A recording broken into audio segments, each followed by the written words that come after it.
What's cracking, guys? Omar Yusuf here, back with another video at 6for6 weightlifting, of course, to talk about the bench press. We've previously spoken about the squat, about the deadlift. Those are okay movements. Some might call them ego movements. The bench press is the king lift, however, and we're going to go over one of the biggest mistakes I see individuals make, and that is as soon as they start learning about the bench press, they try and increase their technical complexity by getting a bigger arch, trying to reduce the range of motion, and they think to themselves, wait a second, okay, if the bar has to travel this far normally, if I get an extra arch, if I really focus on that, if I go with an extra wide grip, now I shorten the range of motion, that's less bar travel, therefore less total work, and ultimately, if I could get that technical setup down, I'll be able to lift more weight. And in theory, that makes sense, but I'm going to make the argument for the majority of the population that you want to be in a strong, stable position where you feel comfortable, something that's repeatable and trainable.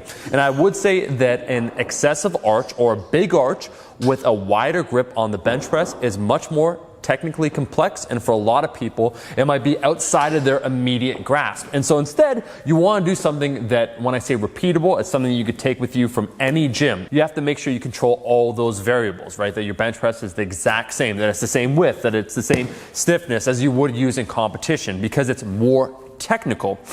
So that's what I mean when I say repeatable. What I mean when I say a more trainable bench press, well, it means something that if you're trying to initiate your form, your technique, you don't have to think about it as much. You have the fundamentals down pat, and that's exactly what we're going to go over. So I'm going to make the argument for most people out there, unless you're an advanced lifter and you're really trying to maximize the total amount of weight that you lift, for most people, I actually feel that a moderate arch and having a medium to wide bench press grip, but instead focusing on keeping the shoulder blades, the scapula retracted, having a good leg drive and a strong, stable position where you're pushing into the bench press and you're not leaking any power in the form of moving around or shaking a lot when you bench press, is far superior to trying to shorten that range of motion. So the big mistake, people try and shorten the range of motion instead of focusing on solidifying a strong bench position. Okay, so let's talk about that. In the first place, for most people, when it comes to performing repetition work,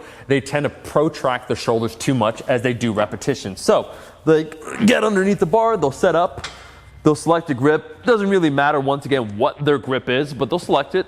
And then after they unrack, what will tend to happen as they rep out is they'll start popping the shoulders forward, their back will flatten as a result, and they'll lose that tightness. And you'll notice that when their bench press isn't repeatable. And I keep saying repeatable because on some sets they might sink. So here the bench press goes down, their chest comes up, their head comes up. On others, they might feel like they just can't get tight, so the shoulder blades aren't retracted.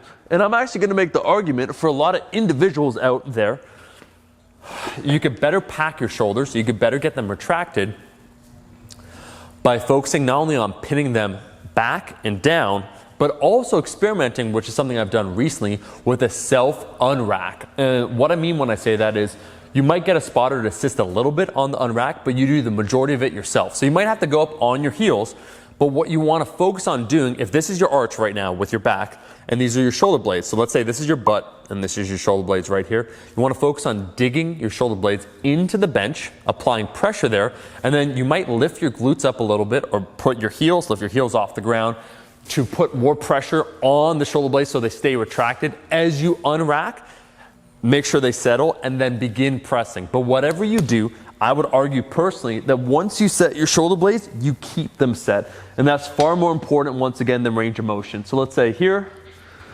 we're going to find our arch, we're going to retract the shoulder blades, plant the feet down, and then from here, if we want to unrack, we could, if we want, lift the glutes off a little bit off the ground, keeping the shoulder blades retracted, lower the feet back down, make sure, once again, we're tight, we're stable, we feel good, the shoulder blades are really snug together, and then bring the bar down till it touches, or whatever you're used to doing. If you let it sink half an inch, that's totally fine too, and then press.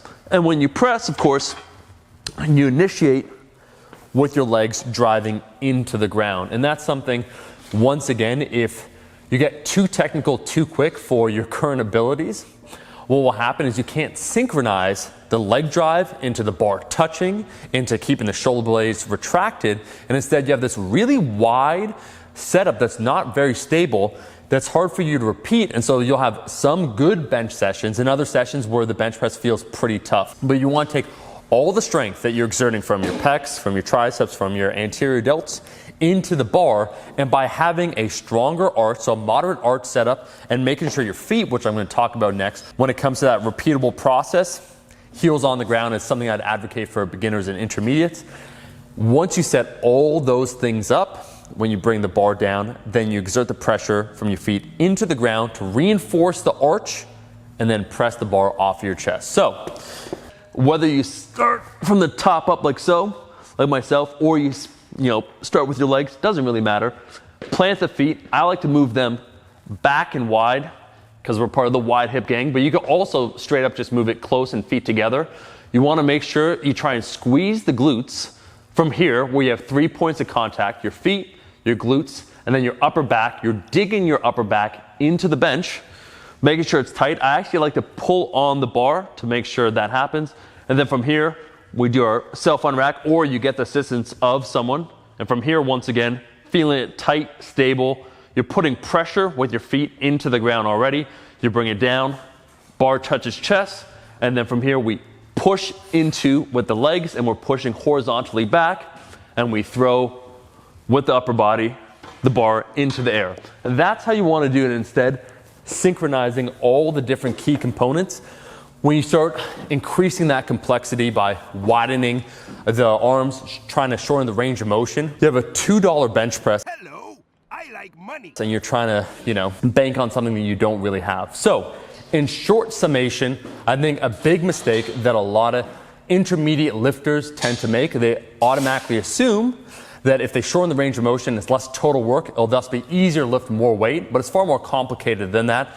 It's far more important to have a stronger setup, and I would advocate feet on the ground, pushing down with the heels, having a moderate arch, shoulder blades retracted at all times, and finding a grip that works best for you would make the most amount of sense. Anyways, I gotta get out of here. I've done 8 repetitions of 40 kilos, which means I'm overtrained for the day. I have to get out of here. Thank you so much for watching the video. If you enjoyed the video, make sure to like the damn video, and I'll see all you guys, my rascals, in that next one. Peace. Eat your vegetables, eat your vegetables, eat your fucking vegetables.